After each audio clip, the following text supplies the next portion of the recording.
welcome to Action Your Dream Life. I'm Natalie McKee. I'm here to inspire, to take action, and to have fun. And today we're talking about labeled. Were you labeled? Did someone perhaps say you're not good in math? You're lazy?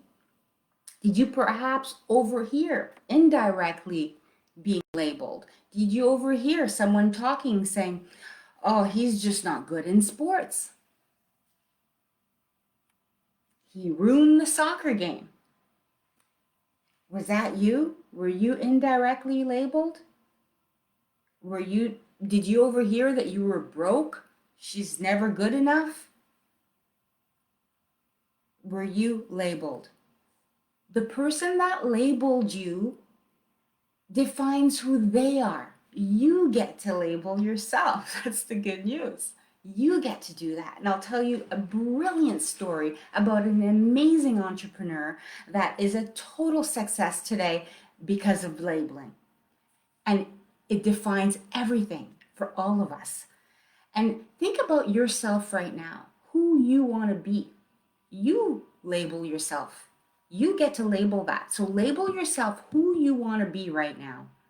And then you know what you do?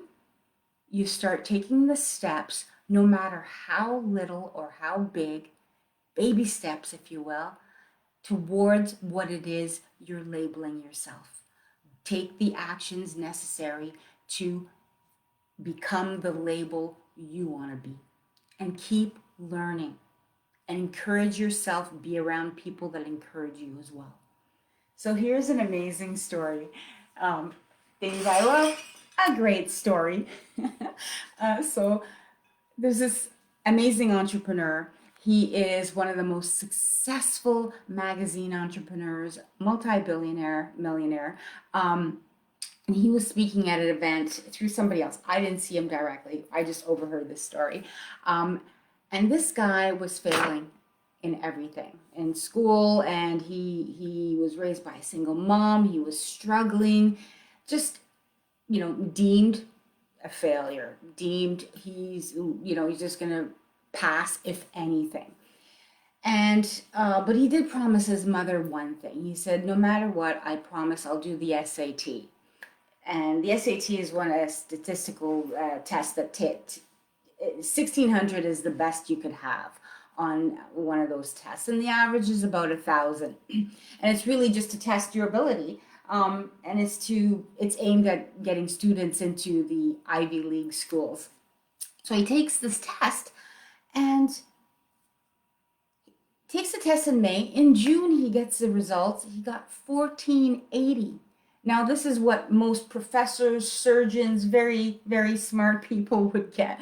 And so everyone's in shock, even his mother. His mother says, okay, did you cheat? Did you cheat on this test? Tell me the truth. And he said, no, I promise I didn't cheat at all. I couldn't possibly. There's no way of cheating. I tried, but there was no way of cheating. And so now he shows up for high school, and he's feeling different. He's feeling so much smarter. He's like, wow, I have like test scores, results of elite statistics out there. Wow, I'm brilliant. And so he starts showing up as a brilliant. He's hanging out with people that show up for class, and he's no longer hanging out with the ones that are skipping class. And he ends up with amazing scores, amazing results. The teachers are looking up to him as, wow, this guy has amazing scores. So everyone's treating him differently as well. So now he's labeled a brilliant, ends up going to an Ivy League school and becomes a super success, amazing entrepreneur. So the story goes, the SAT testing board does an audit every 12 years. And he, unfortunately, receives a letter stating that the test that he took, one of 13 tests the year he took the test, one of 13 out of that year were given and sent to the wrong students. His actual score was 7:40. So this is just proof, just one of many stories like this, of when you're labeled, who you become. So you decide right now who you become.